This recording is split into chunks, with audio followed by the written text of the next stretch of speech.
Dans les brumes du IIe siècle, bien avant que la France ne devienne la fille aînée de l'Église, le christianisme s'enracinait déjà discrètement sur les terres gauloises. À Lyon, connue sous l'ancienne appellation de Lugdunum, naît l'histoire de la première Église de France.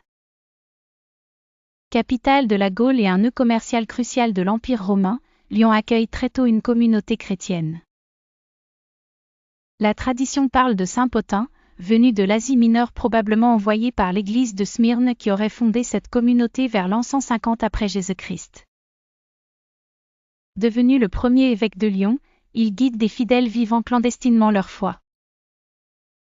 Cependant, l'existence paisible de ces chrétiens est bouleversée en 177 sous l'empereur Marc Aurèle, lorsqu'une persécution sanglante s'abat sur eux. Nombreux parmi eux, y compris saint Pothin, meurent en martyrs. Il succombe en prison, âgé de 90 ans, alors que sainte Blandine, jeune esclave chrétienne, endure héroïquement les tortures. Jetée aux fauves dans l'amphithéâtre romain, elle refuse de renier sa foi. Dans le sillage de leur sacrifice, la détermination chrétienne se solidifie à Lyon.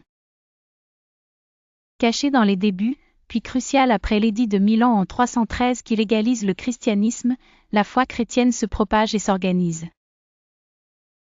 Des lieux de culte, jadis dissimulés, émergent. Parmi eux, l'abbaye Saint-Martin d'Ainay, portant l'empreinte d'un site paléochrétien, perpétue le souvenir de cette époque fondatrice.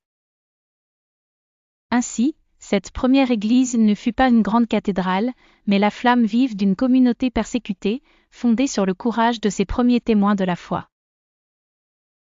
L'histoire de ces pionniers chrétiens montre que même dans l'adversité, la foi et le dévouement peuvent faire fleurir l'espérance et la transformation.